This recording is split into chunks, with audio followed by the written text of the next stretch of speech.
Okay, thank you. Good afternoon, everyone.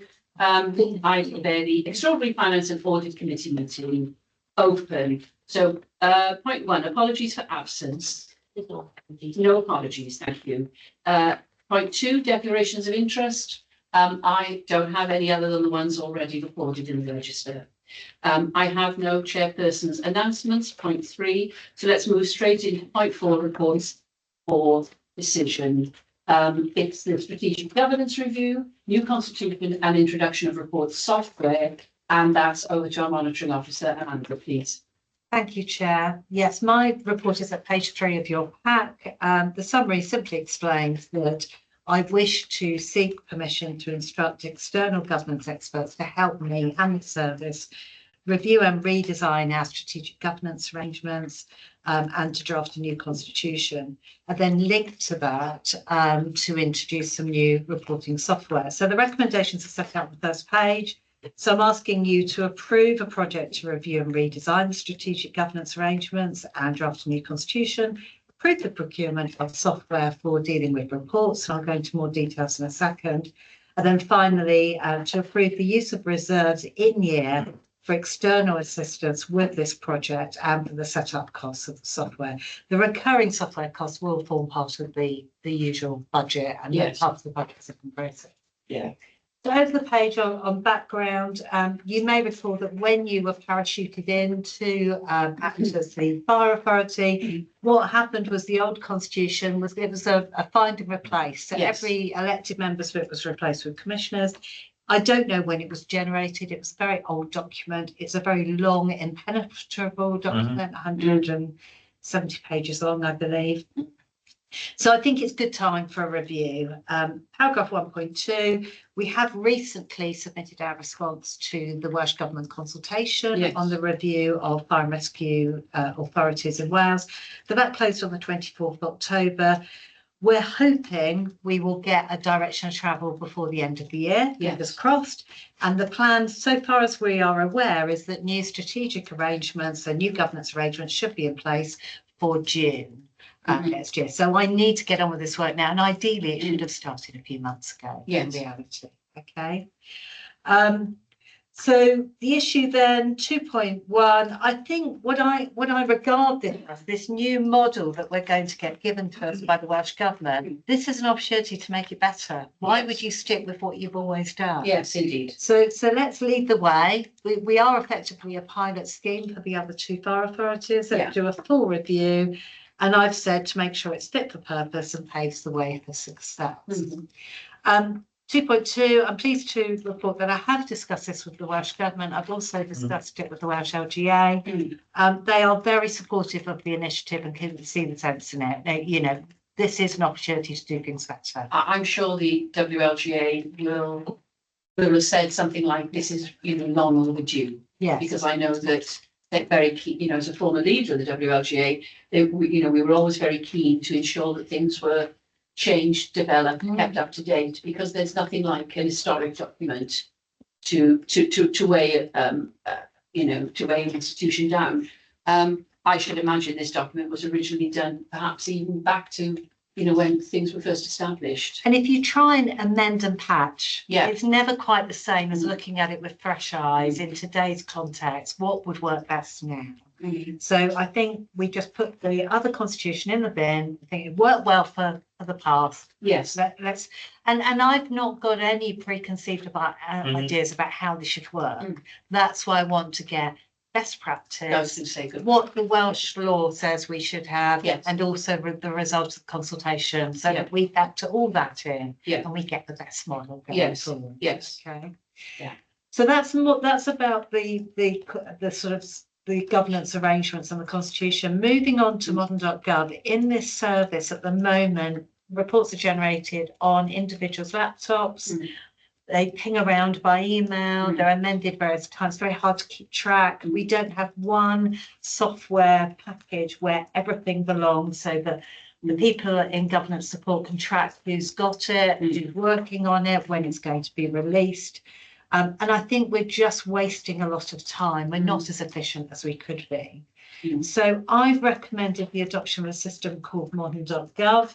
Yeah, which is what our local authorities, I was using this 10 years ago Okay. in Newport. Okay. So, you know, if we're not using it here, we're making work for ourselves. Yes, I think we are. And we reached out with some engagement with the unitary authorities, and I think 9 out of the 10 use it. Yeah, so So probably tell me that is, but there we are. they don't use it for everything. So Mm. bizarrely, most of them use it to generate the pack at the end and publish it, That's but it, don't yeah. use it for the reports as they go along the review process. But to me, that's where the real benefit Yes, is. yeah. So I have mentioned to some of our local authorities that they might want to come and look at that when we've got it. Well, that would be because good I think practice. that would be good practice for them as well Definitely. going forward. And it's also a signal to our partners that, you know, that we are changing and developing, and you know, if we can have some lead stuff like that, I think that would go down very well. Yes. So I think really I've summarised everything that I'm planning to do. In terms of costs, obviously I've discussed it with the treasurer who's online. It is an in-year expense that we're expecting, which is why she's happy to recommend that we use reserves for this expenditure. The governance review, it's sort of finger in the air time for me. Based on my previous experiences, I would imagine that will cost circa 20 to 30k. So that's the figure I put in for that. Yeah. And then in terms of the software, I've got more precise figures for you on page 7, which is there's a £21,000 approximately setup cost, but then you have an annual fee thereafter. Yeah. So unless I'm happy to take any questions you have, but the recommendations are set out again at the end of the report. Yeah, you can't. So just a couple of questions. Yeah. So talk about modern.gov being used across the local authority. Convinced it's the right piece of software for us at the moment? Yes, we have. Before I arrived in service, they did do some sort of looking at what other systems are out there, and I understand that modern.gov is the market leader in local governments. They looked at the other options and they decided that was the one that they wanted to go for, but for some reason the project was dropped. So it has been, all that sort of legwork had been done previously, and I've just refreshed it for now. So. And the last couple of questions for me is certainly around the implementation of both. Yes. Internal resource impact. Have you thought about those? And the final question around timescale. So June date for the governance route, is it achievable? And what's the timescale for the software? We started the meeting, yeah. Yes. Sorry to interrupt. Finn is on his way. He's got caught up in Cardiff Gate. Okay. So the first one was on resources, second one was The timeline. internal resource impact rather than the external, and then the timing for the 2 programmes, right? So the governance support team, of which there are 2, Scott is with us today. There's Hannah as well. We have discussed this throughout. There's a lot of frustrations with current systems and how we're using it. So we can see major efficiencies for their work if this system is adopted. But obviously there's a bit of pain to have gone through in the meantime in terms of training on it, getting to understand it, getting used to it. So I'm looking at the structure of my directorate generally and whether I can free up particularly Hannah's time to focus on this as a project, because it needs one project lead to push it forward. But I will support her, because at my last service, when we did a very similar exercise, I was in charge of a lot of the training and implementation and making sure that all the officers were comfortable with it, that you will be comfortable with using it. So yes, I haven't got down into the detail yet of exactly when all that's going to happen. There is a backlog with modern.gov, so even if we order now, we won't get it implemented until January, because they've got so much demand they're trying to deal with. So we've got to wait to get it. I've been working with our software department, our IT department downstairs, so they're going to be looking at the software side of it and getting it checked. That's an indictment of how popular it is. Yes, exactly. So there is this waiting list, unfortunately. And in terms of timeline, for the governance review, I'm hoping the stakeholder engagement will take place before Christmas. So we have interviews with the commissioners, with chairs of the other Welsh fire authorities, with officers. So all that engagement about what do you want it to look like and what should we take into account. That will happen before Christmas. And then they will work on hopefully proposals in the early part of next year, and then the drafting will start probably March time, so that we have a constitution ready to go. I would hope so that we could implement as soon as possible before June, so that you have a period where you start to use that new structure before we do the handover to the new members. Does that make sense? Yes. Okay. Yes, it makes complete sense. I don't know if there are any other further comments, but no. Okay, so we have to. Our recommendations are to approve the project review, redesign the strategic governance, approve the procurement of software, and approve the use of reserves for external assistance. Those are our three recommendations, and we approve. Happy to support. Thank you. Thank you. Thank you very much. All right, so point 5, independent review of people's services. That's over to you, Alison. Thank you, Chair. So the report seeks Commissioner's approval to commission a review of people services to use established procurement processes to undertake the review, and for you to approve a budget of up to £30,000 in order to fund the review. In terms of the background context to this report, as commissioners will be aware, the Morris report contained a recommendation around making sure the structure of HR was good and fit for purpose. Yes. In March 24, we brought a paper to the Board of Commissioners to outline a soft restructure that we did internally. This was done as a cost neutral piece of work, and was done to move the function really from a transactional old personnel type sort of provision to a more transformational unit. Since that restructure, however, the Directorate has seen significant increases in terms of the demand on its services. Both BAU services, but also project-based activity as well. So introducing projects such as the launch of the Leadership Academy, the Agile Working project, more recently the Promotions Process project. So all these sort of extra pieces of work have been layered over a structure that was really developed in a sort of peacetime environment, and not in a world that's now been subject to flux and change and have more demands placed upon it. So what we are seeking is agreement to proceed to procure external resource to undertake the review. I have attached at Appendix 1 in terms of reference for the review, and what that is seeking is an output, so a defined period of time during which we would expect the review to be delivered. So that's a 3-month window with some clearly defined outputs. So is the function of the Directorate as efficient and effective as possible? Is it staffed at the right level? Is the structure right? And to provide a blueprint for change. I've not covered in the report itself, but just to share with you, I have taken the report to my Directorate, so they are aware that it is being presented today, and I think it's fair to say that it was welcomed as a piece of work. As I've said in the covering report, morale is low, given that there's just not sufficient time to pause, reflect, innovate, really deliver a quality service in all instances. We are reactive, we are working under pressure, and that's is not where the group of professional CIPD people I have in my Directorate want to be. It's unsustainable. It's not sustainable, no.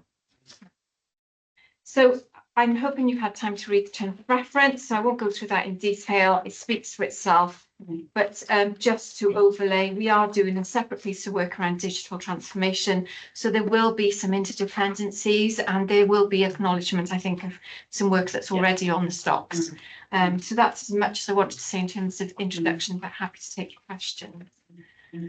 I think some of the questions about deliverables and timelines and whatever, you've already put in Appendix 1. So 1 point, I think it does the right piece of it. It feels timely. And I think the fact you've shared the report with your Directorate, I think is really helpful, Alison, because any change creates uncertainty. I think your appetite to build certainty into there and is really important. Yes. The terms of reference are really clear, the outcomes are really clear. There's always a risk though around mission creep, isn't it, Yeah. by any review, and especially when you look at HR, you could be down to George's World, or you could be anywhere, couldn't you? Really, are you happy that there's enough clarity with the whoever's going to do that piece of work? You can keep it as far as you can boxed in, because your world affects so much, doesn't it? Yeah, it does. And I've had experience of doing operating model work before, and I understand that, you really need to manage it in a project management style. Yeah. So as part of the procurement process, I think agreeing with our procurement team those milestones Yeah. and being very clear on what they are. What the lines are. Yeah. Yeah. It puts in the monitoring officer as well as a sort of check and balance around scope creep and making sure we're sticking to the scope of the terms of reference. That's the difference. The second question was exactly the same as Amanda's, is that appreciating you're saying that you actually are, your team's creaking internal resource support, because have you thought about where that's going to come from? So I'm conscious that the review will take time of the people that I have. So we have to take some time out to engage in the review itself. So you have to talk about things. Yes. Yeah. So there will be an impact on service delivery as it currently stands. I think also we've talked to peers, so our senior leadership team, around the support that they can provide us, and we are talking to our ops colleagues at the moment around perhaps some internal secondments into the directorate from an operational world to support that sort of day-to-day delivery. So just to keep the directorate functioning. So everyone is briefed on the same page as us and want to make the directorate as efficient and as effective. And they'd be able to do that, would they, if you opt people in? Yes. I was thinking of different skill sets. So what we've done previously, so we've used Dave Cruz, Station Commander Merthyr, to come in and support our mental health delivery, because he's got experience of working with the Royal Foundation on the mental health strategy funded by the Royals. So we've brought the right skill set in to support us. So you're right, Lady Wilcox. We wouldn't need to look for the right skill set to come in, but there's an agreement in principle that if we can find that, we'll be able to support. Yes. And it's quite surprising, actually, when you start to dig down what people can offer and deliver. Yes. I can't do swimming lessons, but I can do quite a lot of other things. Can't I? No, absolutely no. Yeah. Sorry. It's just everything's so serious in these meetings. Ironically, I can do swimming lessons. I couldn't do maths. And sorry, just to finish off, I should have mentioned we have been discussing the review with Sarah in particular, and she has approved the use of in-year funds to support it. Yeah. So. I bet you could do some maths lessons, couldn't you, Sarah? You could sort out a balance sheet by looking at it. I'm all right with figures. Thank you, Lady Wilcox. Thank you for that confidence. We have the evidence. Thank you very much. Okay, so the recommendations are that we approve the term of reference for the review, and we commission the independent review using established procurement processes, and we approve the budget for the review. All agreed? Absolutely. Yeah. Thank you very much. Sorry, can I just Okay. clarify that? Sorry, Lady Wilcox. Not Just to at all. clarify, that will be coming out of reserves. Just to clarify, it can't come out of in-year. We have an overspend as it is. That'll be reserves. Thank you. Yes, carrying out reserves. Thanks, Sarah. Thank you. Right, Alison, again, point 6. So this follows on very straightforwardly. It's the establishment of a professional standard unit. Yeah, thank you, Chair.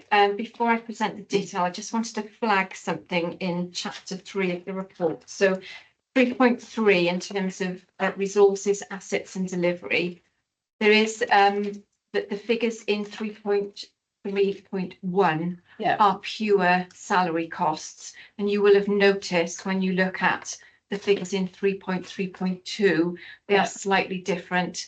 The figures in 3.3.2 include on costs, So so super and NI. Yeah. So I do apologise for that confusion, but I just thought I'd flag that up front before I. And possibly helpful, Chair.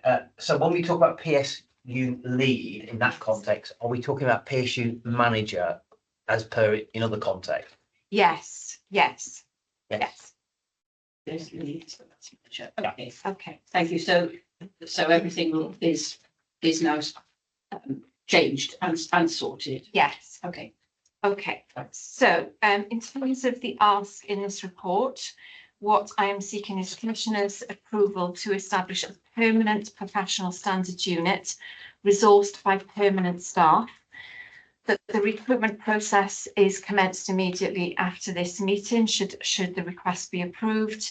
That investigations relating to serious, complex, gross misconduct are procured externally for reasons that I've mentioned in the report. The procurement of a new document management system to support the efficient case management, and a review of our confidential reporting line to ensure that it supports the needs of the service. In terms of background context, you will be aware Fenella Morris Review identified poor behaviours and culture that doesn't align with our values. The HMI report also covered this aspect off as well. In the financial year 24-25, we saw unprecedented numbers of discipline and grievance cases. Pleasingly, that those numbers are reducing and are significantly lower for this financial year. That needs to be, that can be underlined. Yes, Things are improving, cases are going down, serious cases are diminishing. So, the work that not just, we were brought in to do, but the work that the whole institution has developed has to be commended. Things are changing. Things have changed and they continue to change. Absolutely. So well done to everyone involved in that. So just to give you a sort of just to add to the background context, what we have experienced in the temporary PSU that we established, the capacity to cope with the demand hasn't been there. So investigations have taken longer than we would have liked. There's a risk there in terms of achieving ACAS deadlines. Coupled with that, the employee is at the end of this. So in terms of us taking longer to investigate and to arrange panels, then there's somebody always at the end of a process and part of a process that we need to be mindful of.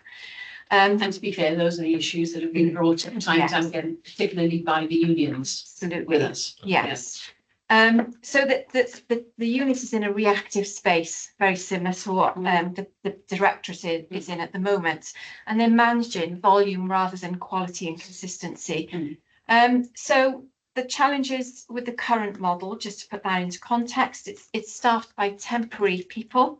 So we're looking to make a permanently staffed unit. That's what the Morris report noted, wasn't it? Yes. The temporary nature of posts. Yes. Which is something we'd be very clear about trying to change. Yes. Yeah. And therein the capacity poses risk for us as a service.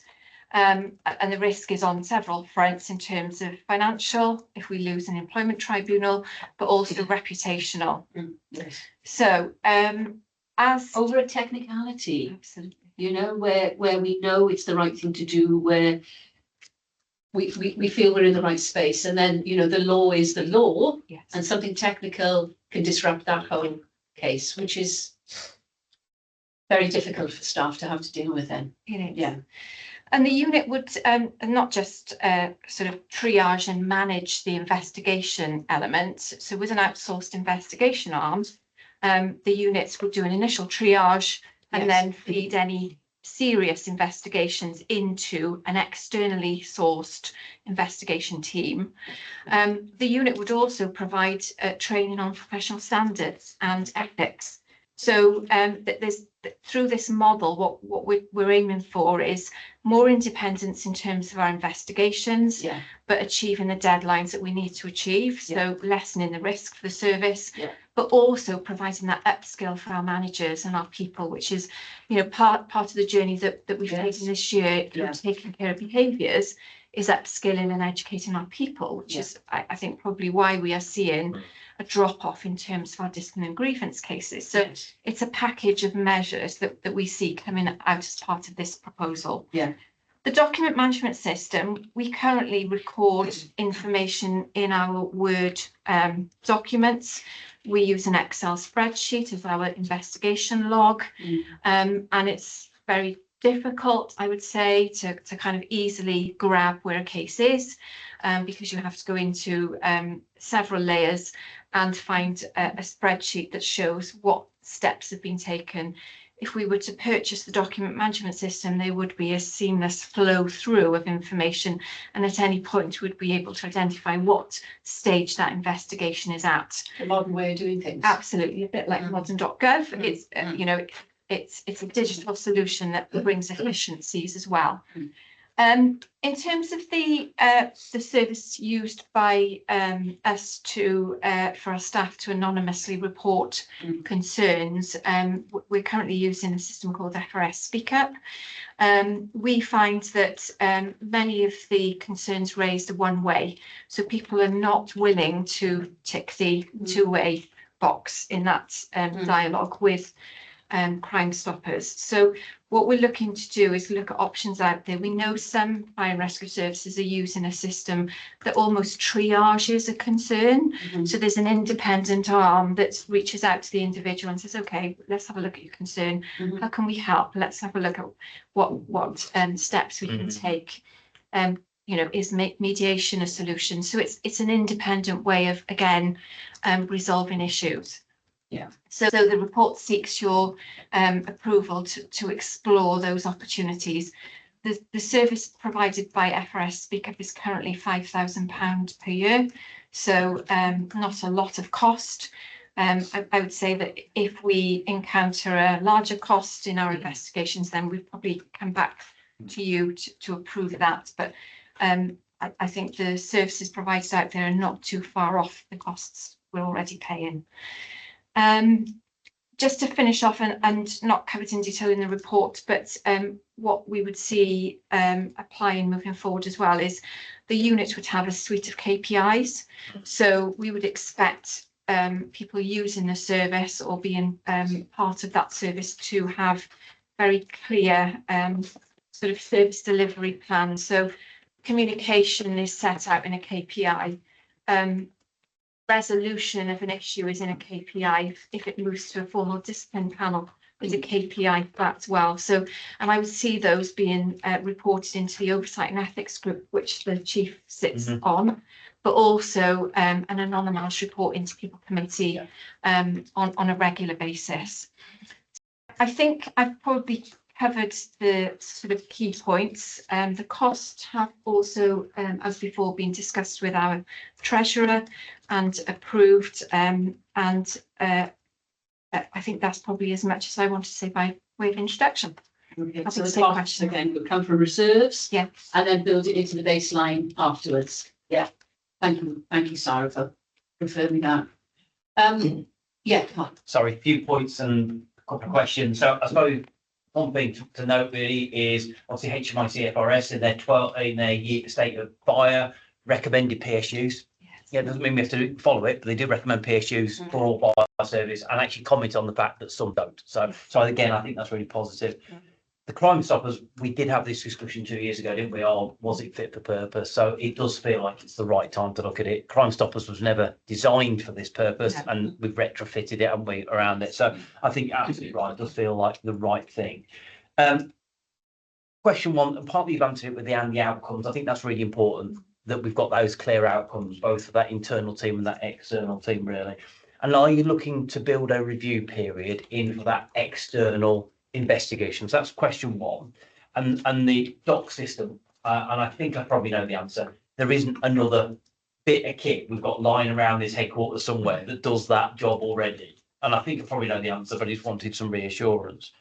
And the final question, which may actually be more for Finn going long term, is so we deal with the point report, we deal with the investigation, we still have the panel issue, don't we? Yes. Now, your report doesn't, Alison, address the panel issue, but I suppose there is a question of we get all that areas best we possibly can be, but we're still asking people to chair panels and be on panels with a variety of different skill sets, training, etc., and this is on top of their day job.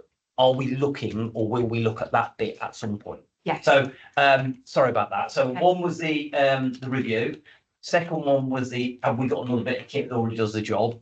And third was the panels. And the panels might be thin rather than you. Okay, so yes, absolutely, we will build in a review after 1 year. Yeah. But I would suggest we take stock at 6 months as well, just to see how things are going. There will be KPIs built into the external investigation Right. team, so Yeah. we'll need to make sure those are managed. In terms of the kit and the system, no, we don't have anything currently available. So we would need to procure that. In terms of panels, if I could start and then hand over to the chief, if that's okay. The report doesn't go into detail on panels. What we do know is our lawyers tell us we have to own decisions. So we have to hold the pen on a decision relating to a discipline panel. So we are currently reviewing our discipline and grievance procedure. And as part of that, we are looking to take some bureaucracy out of the process, but also downsize the panel construct. So conversations with the unions are ongoing at the moment. So we're still in a phase of negotiation, consultation with them. But the idea is that we have one HR person on a panel and one other person. And we've been discussing whether we can free up some resource, particularly on the ops side, which is where most of our panels are required, at possibly GM level. So that's a conversation we're having, but the chief will want to say a bit more on that. Yeah, from my perspective, there is if you do value stream analysis of an organisation and you look at people's time, it actually costs you money, or it costs you goodwill. And we've got people who are doing, and there's one person to my right who's walked in and is doing all sorts of panels, and it ultimately ends up in their weekend work, their evening work, or it interferes, and it inherently interferes with their day job as well. So that results in a shunting of work they should be doing elsewhere. So the ambition here is to have 2 people on the panels rather than 3. That allows us to have a bit of resource, and then shift the resource around. And we one of the things to do that, and that internal panels though, so they're still people from the organisation, but they will go into that job and they'll stay in that job full time. Now, if our grievances go down, and they have plummeted actually, then they won't be doing that all the time. So we have to be doing other stuff rather than just having it something that's purely external. So still a bit of discussion about that. The GM discussion that we're having about personnel, which is not fully mature yet, could see us get, I think, 1 or 2 posts from memory that we can shift elsewhere. And so that's exactly what we've done. And actually, it's always been difficult because you always refer back to what you were doing before. So previously, we ran the model you've got here at the moment.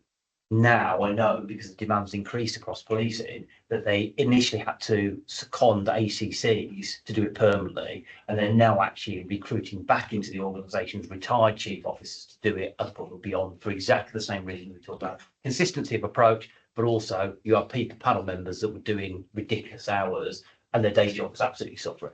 There's another aspect as well. The police have people who come from outside, or certainly South Wales Police, so they have someone who comes from outside and is an independent panel member as well, and that's something we can explore. And there you're paying just for the day's work, which clearly saves a lot of money. But it's clearly under review, is what we wanted to Yes. reveal. Okay, if there's nothing further, then our recommendations are the establishment of a permanent professional standards unit, resourced by permanent staff. The recruitment process to fill permanent positions was identified. Investigations relating to serious complex gross misconduct are procured externally. The procurement of a new document management system to ensure an efficient system of case management, and a review of confidential reporting system to ensure these continue to support the needs of the service. So that's for our approval. Yeah. Supported, yep. Okay. Yes, please. Thank you. And point 7, target operating model review project, and that's the chief, I believe. Right, so what we have here is the target operating model. What we intend to do is to conduct a full target operating model review. We could do it internally. We've certainly got some skill sets to do that, but there are a lot of people in the organisation who don't really know what a target operating model is. I constantly hear people talk about target operating model and they instantly start talking about personnel and the number of people and wiring diagrams. That's not what a target operating model is. A target operating model is looking at all of the blocks of activity that you need to execute as an organisation and really thinking from first principles how they knit together, how the organisation communicates internally, communicates externally. And towards the end of the whole process, you do come up with a wiring diagram. I think that's why people get a bit confused because ultimately it's a process that results in allocating jobs and just make sure you've got the right place. Of course, we're in a state of massive flux. A big thing about a good target operating model is it doesn't just finish. It never finishes, actually. So we in this target operating model, I want to make sure that we build in a process in which the target operating model looks at itself periodically, adjusts and morphs and goes forward as a modern organisation. So what we've got here is you can see a phased approach. So the services operational response is being reviewed by work already in hand with CRMP. What we need to do is phase one, something really quite urgent, I think, in the headquarters side of the organisation. Although that does, I think some people when we're discussing this paper were a bit confused because they thought, oh, it's only corporate stuff. It's not. It's the headquarters, including all of the operational stuff that are part of that headquarters. So that's phase two, examining the flows, value streams, and systems and ways of working. What's the fire service? That's paragraph 2.3, excuse me. And what we're seeking to do is to bring someone in. This needs to knit together with the Alacrity project as well. And we've made a proposition that we proceed and bring people in to. And this is a light touch consultancy rather than a very heavy, bring in Deloitte. Deloitte did the whole thing for you. What we want to do here is to make sure that the ELT, the SLT, and probably other players in headquarters are part of the development process here, and that we use the consultancy that we've asked for in here to oversee that activity and to take us to the right place, and also to bring in some of their expertise as well, given the limited expertise we've got in the service. Well, it's a big ask, but it should then develop into better outcomes for every aspect of the service. Absolutely. Yeah. I mean, this will be looking at all of your value streams across the organisation. It will be looking at all of the positions that we've got. And there's a big issue in this service in which it's grown organically over the years, and it's grown from a historic background of low computerisation, for example. We're in the process of modernisation, which is why Alacrity is really important in here, because Alacrity are looking at how we're going to digitise. That in itself is going to liberate certain posts and give people more time. And my aim here is, how do we use that time elsewhere in the organisation? What roles in a modern fire and rescue service are emerging? And you're asking some really fundamental questions of the service. I think this is a really good opportunity for the organisation, particularly at this moment in time.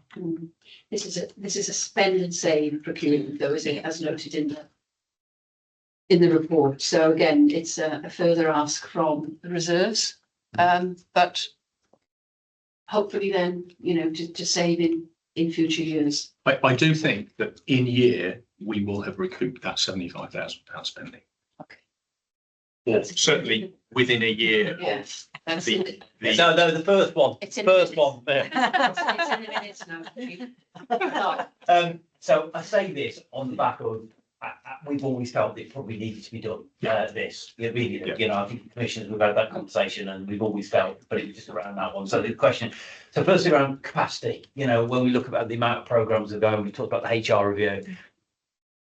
Obviously, it will add capacity into the organisation. Do you think the capacity and capability is question one? And then that crossover with the HR review, how do you think they're going to dock, or is it going to be one done and then the other one coming in behind? So we need to make sure that we really analyse HR So that's a separate project, but it's inherently involved in this. So it's like a sub project within the. Sorry, within they the do look to come together. Yeah. And I absolutely agree with what you say. I suppose that initial focus and aspiration of the target operating model can drive it in different directions. So it's just kind of, isn't it, really be very clear what we wanted. I suppose there's one for us just to think about, isn't it? And I don't say this in a negative way, but consultancy in Wales is not a good thing, is it? You know, it has a certain resonance.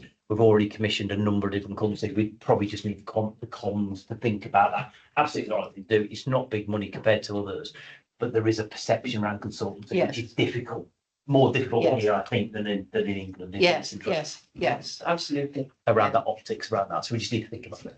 Yeah, I think on that subject, the organisation just hasn't got the, it doesn't have the skill set. So bringing in, and I'm envisaging here, one, possibly two people coming in, and they won't be getting full time either. So. Yeah, no, then I'm not. Honestly, it's just the consultancy optics can be a little tricky across this side of the border from previous background. Yes. Yes. I mean, you're absolutely right to bring that up. Yeah. Thanks. Okay. Unless there's anything further, again, I repeat, we're bringing this from reserves, and our recommendations are then the engagement of a specialist external assistance to provide expert advice, to design a target operating model, the use of reserves in year, and a follow-up phase 2 to cover information flows, value streams, ways of working, and so on and so forth. So we conclude, yeah. So it's supported. So thank you very much. We can move on to point 8, operational training, leadership and personal development academy funding. And I think Amanda, you're opening. Yeah, thank you, Chair. So on the screen, you've got Georgina Gilbert, who's our subject matter expert and who has helped author this report. So thank you, Georgina, for joining us. Georgina, and thank you for sitting. So I just thought I'd help to present, because I'm just sort of conscious that I'm quite happy to present reports, but other people don't get the opportunity to come along and sit in front of commissioners. So this report is just seeking your approval for the in-year expenditure, so 25-26, to cover the initial setup costs effectively of the Leadership Academy. And that's broken down into the Command Task Programme at a cost of 22k, and the first annual subscriptions to a digital performance and mindset platform at 2.5k. So together circa 25k. The report also details projected annual costs from now up until 2030, and that's, I think, pretty much in relation to the software. So that's the figures set out on page 43 of your bundle. But I think in due course you're going to get more detailed reporting on what the Leadership Academy is going to look like and the other costs that are associated with that. So the recommendations are that you approve the deployment of a 25k reserve funding to cover these initial costs, and that you note the projected costs for the following years. So you will see in the background section on page 40 that the two key components of this of setting up the Leadership Academy were to deliver a command task programme which provides an immersive scenario-based command assessment and independent assurance of command competence for delivery instructors. And the second one is the digital performance and mindset platform. And the details are set out there. You will see that the programme at 2.4 is purchased. It's called Dark Swan. That's probably a name you've heard of, whereas I haven't. I can say that I've never heard of it. Oh, right. I thought it was a new series on Netflix. And then at the proposal 3.2, there is an outline about how many proposed attendees we have for that. So duration, looking forward for 49 months, so very well projected forward here, but with an initial pilot in Q4 of this year. So I'll probably pause there. Georgina, is there anything you want to add before we go over for questions? No, not really. Just to clarify who Dark Swan is, it's an external company that provides basically command task training from all sorts of different levels and perspectives. So they currently work with the NHS as well as some private corporations as well. So, and also the England football team, just in case anybody wants some stardom there. We don't know, not in Wales, we don't care about the internet. We care that we've got 2 playoffs to get into the World Cup. Yeah, so I could probably work that through if you want me to, Lady Wilcox, but Yeah, just be careful about England and football and rugby, very sensitive. right, roger that. Okay, no problem. Yeah, so has anybody got any specific questions as was alluded to there in the initial delivery, that it's all there in the report. It is the initial setup for this command task training. So next week we're delivering the leadership and behavioural training, which is the first course for the Leadership Academy, that L&D will be presenting on. So it's 3 days of emotional intelligence and behavioural aspects delivered at the academy, and then Dark Swan are coming in for the final 2 days to deliver their command task training. So there's been some question about how the rollout through the forthcoming years is quite, well, cheap, to be fair. And that's because I negotiated with Dark Swan that we could bring in resilience in the form of our own instructors, our own academy operational instructors. And Dark Swan have agreed to train them up in the delivery of the Dark Swan way, if you put it in a shorter way. So it's a more sustainable model for us, basically. So, but all they asked is that there's IP attached to that as well. But also that they come in for a couple of times a year to assure our instructors, which I think is a positive thing. So make sure, one, that they're complying with what they're delivering and the delivery is current, and our instructors are up to scratch, basically, and still enthused and want to do it and deliver it. And to exchange information as well as to, feedback, what's happening with our staff when they come to the command task, and what's happening with Dark Swan, and to try and get that information across from external agencies as well. It only makes sense to me. So that's how it is coming across quite cheap, to be fair, is because we're internalising it, and but we have to externalise that assurance. That's the only thing part of it. And then the performance room, then it's part of it's a digital performance and mindset platform. So it's basically taking the learning outside of the classroom and putting it into the our staff's own hands, then, so to speak. So they'll get their own login, and they can reflect on their own personal performance, whether that's sports, whether that's business. They can combine the two. It's all about human performance and mindset and resilience training. So it's quite an easy win for us, really. We can get a lot of feedback from that as well. And we've had really good feedback with different organisations that use it. So when I went to RAF Cranwell, to their Leadership Academy, they had very good feedback from the people that they use it there as well. So it's got really, really good feedback. But in this next year now, we'll be measuring that as to how much clickbait it's had, basically, and how much interaction it's had, because as part of that package we can for example, I can have a login to that to monitor statistics on it. So that's about it, really, short and sweet. No, that's quite detailed, and again, it's 25k of reserve funding, but I was in the education business for a very long time, and that seems to me to be a very reasonable amount of money to spend to cover so much training with so many people. So thank you for that negotiation. Carl.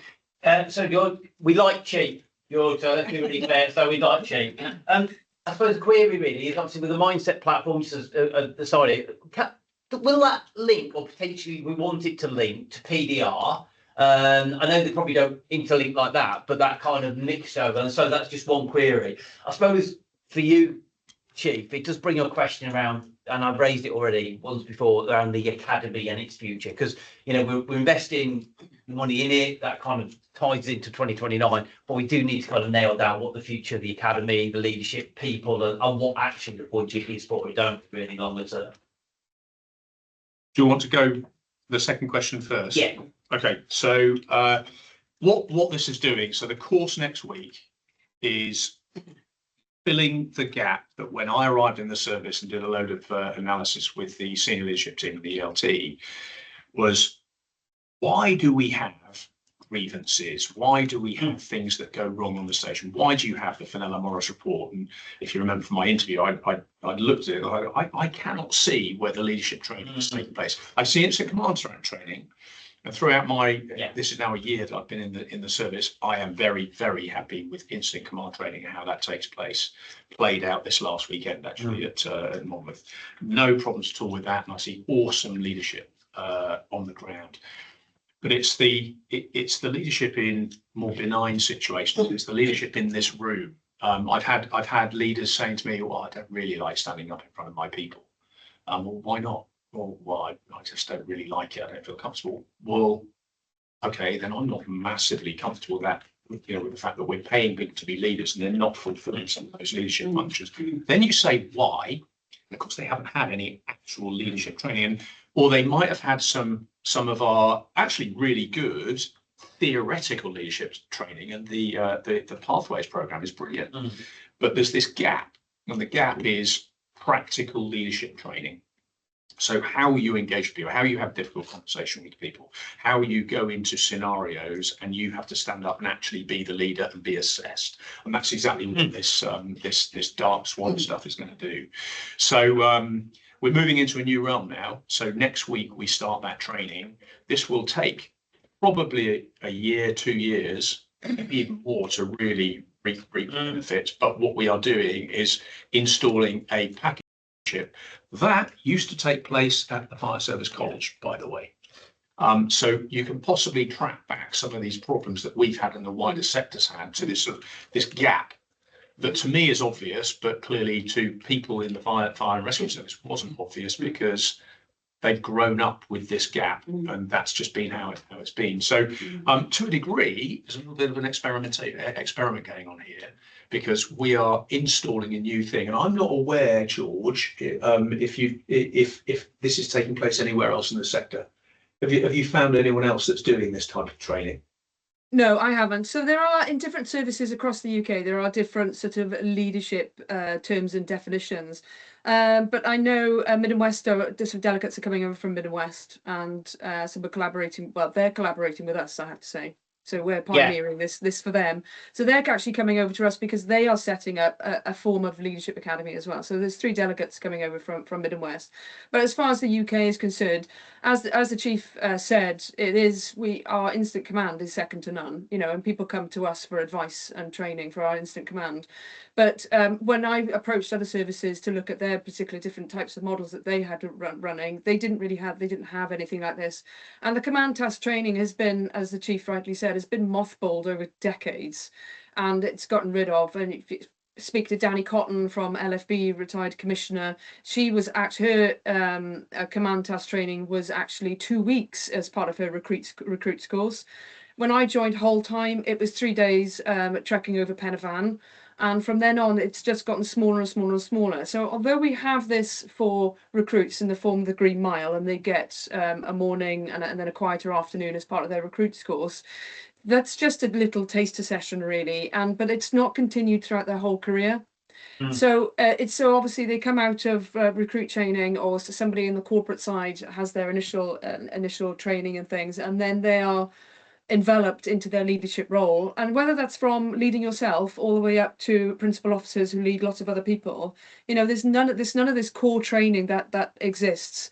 So you're right, Chief, there's nothing else. There are different versions of it, but nothing as comprehensive as this, without a shadow of a doubt. And there's no other service that uses a digital platform at all to try and externalize it, and no other service has. So I'm working on the landing page at the moment, so we can have an academy landing page where people go to access all of this information. It's really clear to them where they can go and this information that they can get, and all the masterclasses will be on there as well, which are currently going through a bit of a revamp as well.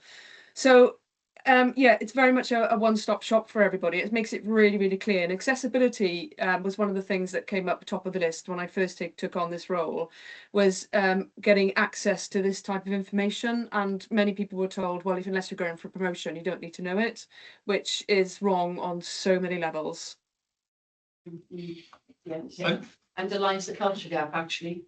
The other thing I think that's really important to bring out, this coming from a military background, it's just obvious that when you are stepping into a leadership type role, that you will get training. So the corporal gets a 6 weeks training package, and that is the same across all 3 services.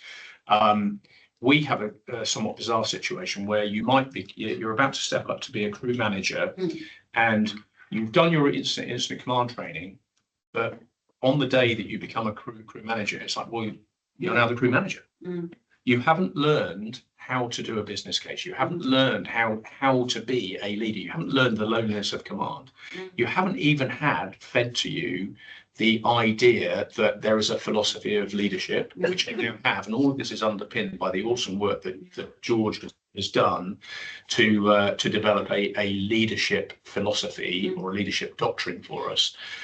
So this is being guided by real thought, and we're going to be instilling right the way across the organisation an idea of this is how you lead. It's based on the mission command approach, but then we've looked at, in different situations, you have different leadership styles, all encapsulated in that document, which is really good. But it just flummoxes me that anybody can be put into a leadership position and they've never even thought about what that actually means, which is you now set the standard, you maintain the standard, and you have to intervene. It takes courage. So they're the kind of things that we're instilling in this program. May I just interject there a little and just say that this course running out next week now, it is a very long rollout for us. We have a lot of members of staff, and but it's the core, it is the start, it is the position where everybody has access to this learning. And as the chief said, then, you know, it initially would just be part of a crew manager process, and which isn't fair. And this is why we've got that cultural gap within us at the moment, you know. So, and we've stipulated in the courses that it's a mixture of operational and corporate staff, and all the way through to people who work part-time for us, and, you know, everybody in between. So, and that includes all members of staff at Cardiff Gate, whether you're the cook, the cleaner, all the way through to all the principal officers, and commissioners are more than welcome to come on board as well if you want to experience it all. So it's open for absolutely everybody, and it's a completely transparent course. Thank you, George. Yeah, well, fully explained. Thank you so much, and thank you for your time this morning. So our recommendation is that we approve the deployment of 25k reserve funding to cover the initial costs, to support the implementation phase, and that we note the projected costs for 2025 to 2030, recognising these will transition to the core academy budget as part of the ongoing delivery plan. So we agree with those recommendations? Yes. Thank you. So just point 9, to consider any items of business that the chairperson deems urgent. I think as this is a formal meeting, it would be really remiss of us not to note the tremendous work undertaken by the service last weekend in Monmouth and in other areas, but specifically Monmouth, that took such a hit from the flooding. So we would like to relay our grateful thanks to the service. And I certainly know that my friend and colleague, the leader of Monmouth, was extremely grateful for everything that happened. The chief has already mentioned in this meeting, you know, how pleased he was with how things had developed. But just in terms of, you know, a national profile and the sense that South Wales Fire and Rescue Service really does know what it's doing, it couldn't have been more transparent than what happened last weekend. The unfortunate thing, of course, is that we are looking to such incidents in the future developing, and that, you know, that's a real worry for everyone. But certainly huge thanks to everyone that took part and was engaged in that, because they were an absolute credit to what we do here. Chief, I don't know if you want to say anything further. Thank you very much, Lady Wilcox. That was a really pleasant thing to hear from the commissioners. In the run up to Saturday, Saturday morning, 0100, we had learned a load of lessons from the last flood.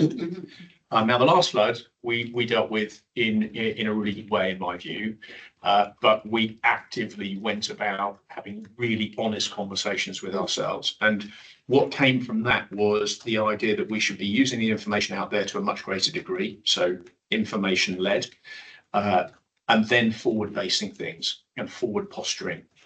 So what we saw was a cell set up in fire control early, so that was 0600 on Friday morning, to make sure that we didn't have people streaking across an area where there's a storm going on, so they're already in place, everything's nice and calm. And then we also forward postured various people and equipment into the Monmouth area.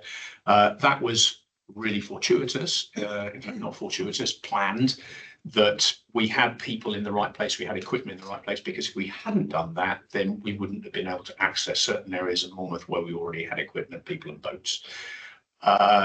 We got to a point where the fire station was under threat of flooding, so we had to move the incident command and set up another incident command unit using our mobile incident command unit on higher ground within Monmouth. I was really pleased to hear from someone in Sarah, which is a charity that we actually hosted. Yeah. Really pleased to hear that to them it was absolutely seamless, that they were part of our command and control system, and that they felt like that move was almost invisible. I know from someone who was in command that they felt that they had lost their picture, but we set up really quickly. The use of drones was really useful. So that was we procured drones this year.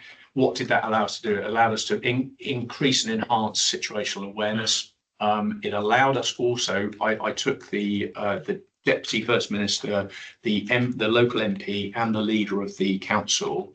They'd been walking around in Monmouth. I invited them up to the command cell. And I think what they got from that was, if you walk around one of those areas where flooding is going on, there's lots of mud, lots of water, lots of people doing everything. You probably get the impression that it's a bit chaotic. What they got to see was they walked in, they could see the drone footage, which gave them situational awareness about what was going on, and you could see all of the blue flashing lights on the ground and the red and yellow vehicles. You could see all of our boats that were in train rescuing people. But what they really got to see then was an explanation. So they got to see the big picture. They also got to see an explanation about how we were using that drone, but then also how we were triaging things that were coming in. So they got to understand that fire control is over in Bridgend. That is transmitting 999 calls in. We've got people on the ground. They're reporting back into the incident command unit, and they could see immediately that really important event there. That just got triaged and it's right to the top. And they could see immediate dispatch of people. So they really got to see how command and control works. And one of them said to me, wow, it's really organised, isn't it? That's what command and control is. So I was delighted with that. And then there were some incredible acts of courage that took place during that weekend.